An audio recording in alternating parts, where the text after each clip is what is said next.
Good evening from New York. I'm Chris Hayes. Tomorrow, for the second time in less than a month, Senate Democrats are going to get together on the floor of the Senate. We'll all watch it. And they're going to run into a brick wall made of Mitch McConnell and the modern Republican Party's filibuster. Democrats have this huge voting rights bill called the For the People Act, which many Democrats view as an existentially important piece of legislation to protect democracy in its current form, considering the assault it is undergoing in state after state, not to mention the ongoing low-level insurrection that's just running in the background, cultivated by the last president. Now, the bill would create some minimum baselines to protect the right to vote across the country, some minimum standards across the nation for mail-in voting and early voting, things like that. Okay. Democrats could not get West Virginia Senator Joe Manchin on board with the original version of this bill. He thought it was too overly broad, and so he himself started bipartisan negotiations with Republicans to craft his own acceptable voting protections, narrower than what Democrats had proposed and what they'd passed in the House. And what happened next is remarkably similar to what happened in the House with the January 6th Commission, right? Remember, we had Chairman Thompson on this program. He and his colleague across the aisle, John Katko, started this good faith bipartisan negotiation, old school kind of legislating, right? You've got your list demands. We've got our list. There was give and take. There was stuff there Democrats and Republicans didn't like, right? As is the case with all negotiations. They did it for weeks and then months. They came up with this thing. Katko endorsed it, right? This is the January 6th Commission. And then said, here, we've done the work. Well, Manchin did the exact same thing. Sits down with Republicans, negotiates, tailors the bill down, makes it less broad, and says, here, we've got an outline. So voting rights advocate Stacey Abrams comes out, backed it right away, even though there were things that she disagreed with. I am endorsing the fact that we now have a list of priorities and that Joe Manchin is at the table and he's part of the conversation. It's an important step forward as we try to protect the freedom to vote and protect access to the vote, that all 50 Democratic senators are part of the conversation. It's the second time we've done this now in the last month or so, right?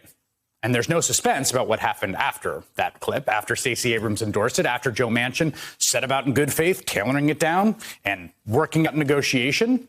The Abrams endorsement immediately led to Republicans running away from it. In fact, this is how Republican Senator Roy Blunt of Missouri explained it.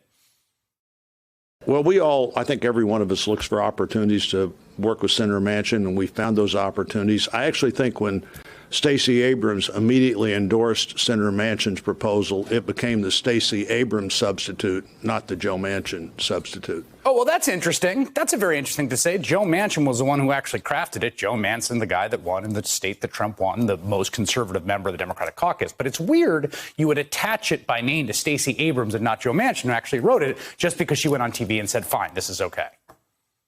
So, again, second time in a month, just like the January 6th Commission, right? Democrats came to the table. They went through what appeared genuine motions of negotiation. Joe Manchin tried to do the bipartisan thing. But even before that, we all knew what the Republican answer would be, right?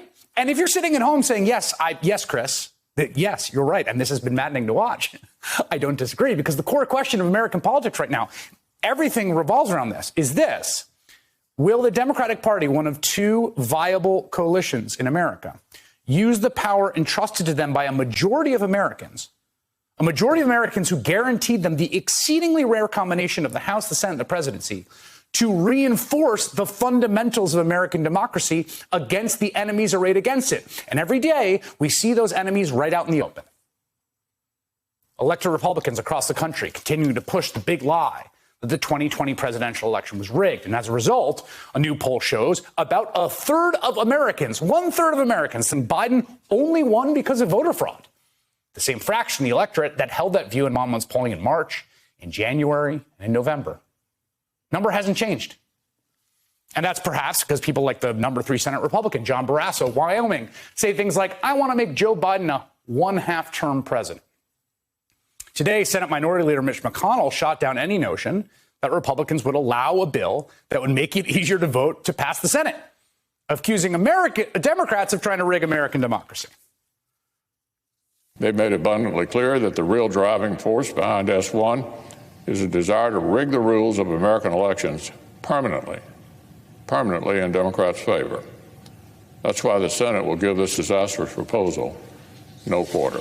You hear that? Take him at his word. No quarter. There will be no quarter to reinforce American democracy against its enemies like Mitch McConnell, like the entire Republican Party, more or less. They will give no quarter because democracy in all of its full multiracial realization in America in the 21st century, they view as a threat existentially. And that's the same Mitch McConnell who just said last week he would block any Biden Supreme Court nominees, anyone, if Republicans win back control of the Senate. No nominees for you. And yet, despite all this, despite what we saw with Merrick Garland, right, when he ran that play in the last year of the Obama administration, the Republican obstruction, this faith that there are bipartisan deals to be had is not totally wrong in certain ways, okay? And this is another important fundamental dynamic to understand about where we are right now. We're going to talk about this with Sherrod Brown just a bit. You can cut side deals on things like funding for basic scientific research, as they did in the Endless Frontier bill. You may be able to cut some good deals in the bowels of the surface transportation bill. Seriously, there might be some good stuff in there. But all the issues surrounding the core question of the strength of American democracy and majority rule, the existence of majority rule and the rule of law and the rule of democracy, and the idea of people selecting their leaders as opposed to the other way around, the issues that are the most important, the most existential, those are the places where there are, in Mitch McConnell's words, no quarter. There is no compromise.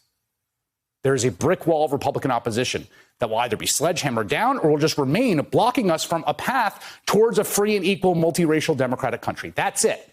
No way around the fight. No deals to be made. No way to avoid it. No version of a bill. No version of a bill that will get 10 Republican votes that would also safeguard American democracy. It's the elemental question we will return to. And the Democratic Party will need to find a way to collect itself to get to full consensus and unanimity on that point, or it will not.